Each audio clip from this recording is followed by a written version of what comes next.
clients for a fee. Giving you some business over there. All right, quick that link. All right, let's give it up again for her. All right, so we are going. Yes, she does have her cash app listed. Yep, if you click the link, everyone's cash app is in there. Um, we're going to move on to our next speaker, who kind of fell in line with the type of artistry that Sister Zariah does. So I felt like it was a good balance.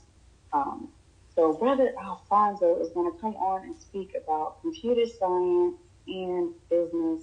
So let's give it up for Brother Alfonso. All praises is due to Allah, family. All praises is due to Allah. That was amazing, Sister Zariah. That was amazing. Good job, and good job to all of our illustrious speakers, sponsors, artists. You all are doing such an amazing job. Let me go ahead and share my screen. How are you all doing tonight? First of all, how's everybody?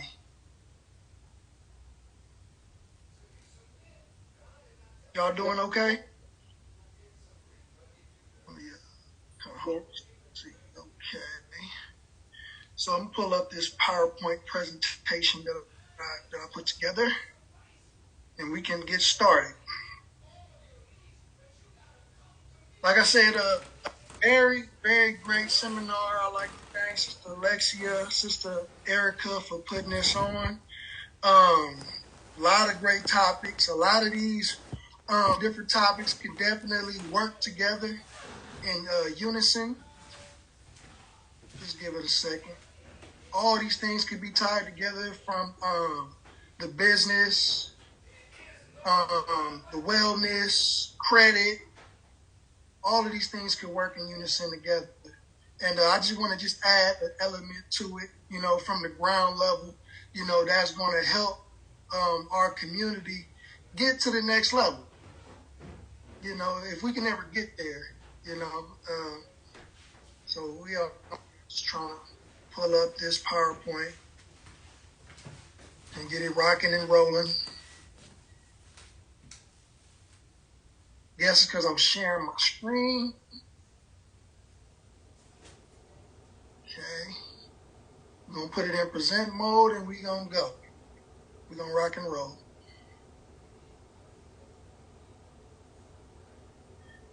Okay, can everybody see my screen?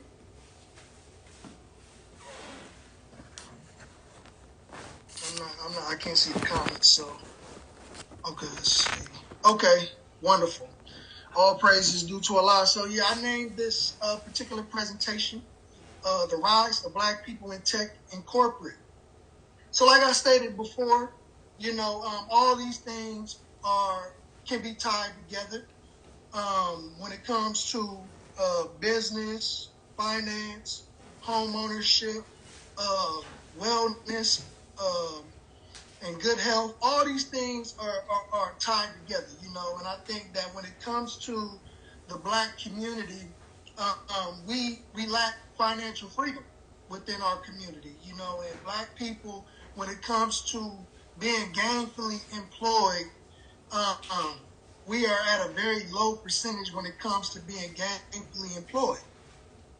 And we think and we believe that, especially young Black men, that all Black men or Black boys can be is rappers and athletes, and we completely and totally ignore other endeavors of everyday lifestyle. And now, as an older gentleman, I understand why our parents was telling us, not only play sports or whatever, but also go to school, get a degree, have something to fall back on, and too many times we don't have things to fall back on as young men and women, so I named this one The Rise of Black People in Tech and Corporate. So welcome everyone to this vital discussion on breaking barriers and fostering diversity in the tech industry.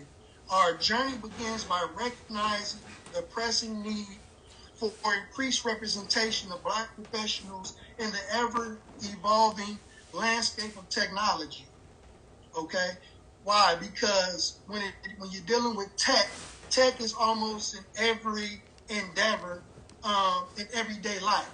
You know, all of us are in some form, shape, or form, are in tech, right? So let me get ready to slide the screen. So now let me ask you, how many of you on this call, you have a Instagram account, you have a Twitter account, you have a Facebook, you're on YouTube, you know what I mean? How many of you deal with some of these different technologies?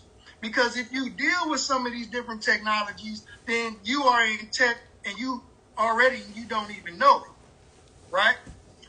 You know, so, but the thing is that Black people, we are not dominating the tech industry at this moment. So the current landscape, the stark disparities, right? Because there's a major disparity issue in tech right now because some of the leading people are Asians, East Indians, Caucasians, right? And there's a lot of gatekeepers within this industry. So it's hard, or it's harder for Black people to break into tech, right? So as we navigate the landscape of the tech industry, the disparities become glaringly evident. Recent studies highlight that African Americans constitute a mere fraction of the workforce in the tech-related fields, trailing significantly behind their counterparts. The underrepresentation not only mirrors systematic challenges, but also underscores the urgency for change, right? So let me go down to this chart. Give me 1 second. Right? So there's major disparities, right? Because what this society is trying to condition our minds to believe is that we can only get a 9-to-5 job, right? And with a 9-to-5 job, most of us are living paycheck to paycheck. So if you have one 9-to-5 job, it's a good chance that you're going to need 2 or 3 9-to-5 jobs just to live a decent life. But you have no time to yourself, because if you're working 60 to 80 hours a week, how much time do you have for yourself? How much time do you have for your family, right? How much time do you have to do the things that you love to do, right? If you like to if you like to go to the gym and work out, if you like to focus on wellness and meditation, if you like to dance, right? If you like to make music, if you like to have hobbies and create beautiful animations on the side, how much time do you have to do that when you working 2 and 3 9-to-5 jobs, right? So what we would like to encourage you all is to focus on a career, become career minded. Why? Because the people with the technical skills are the ones that get paid big money. How would you like to work a job and all you do is put in 10 hours, 20 hours a week, and then you got the rest of the week to yourself, and you making over 60 to 100, $200,000 a year, and you have a lot of autonomy.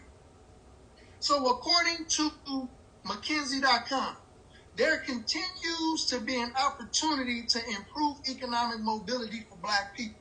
Take jobs in technology, for example. Although Black people comprise 12% of the U.S. workforce, only 8% of employees in tech jobs are Black. So there's 92% of people that are in tech are not Black. So it's only 8% people in tech represent Black people, okay? The percentage is even smaller higher up the corporate ladder. Only 3% of technology executives in the C-suite are Black, and that gap is likely to widen over the next decade. Businesses, not-for-profit organizations, and public sector agencies could take coordinated action to boost Black representation in tech by building up the talent pipelines for STEM students, replacing mentorship with sponsorship, and providing better support for Black leaders, right? So a lot of us, we have it in our minds that you need to be the most educated mathematician to get in tech. You don't. A lot of us believe that you need a degree to get in tech, and you don't. right? You just need to learn the basic technical skills for these roles. Do internships. Go back to college. Go back to school and learn as much as you can. I personally myself, went back to college for computer programming. So I'm currently learning several languages. I'm learning Python, C++, and C Sharp for full stack development and game development. So that's what Sister Alexia was mentioning earlier. But here on the right, you have the different percentages of people in tech, right? You have 12% Black talent in the overall workforce. We got 4% software developers and quality assurance that's represent Black people. Data scientists, 6%. Cybersecurity is a sexy job, but we only make up 15% within cybersecurity, right? And it's not good, right? Because again, there's a lot of gatekeepers that's keeping us out of this industry, right? So let me go back up, scroll back up to the current landscape. We are going to stop there. This was just a clip of the full seminar. If you would like to check it out, make sure to click on that link in our bio or click the link that is in the comment section so you can see the full video and get everything that was in that amazing seminar. Hope you all have a great rest of your day and enjoy your weekend.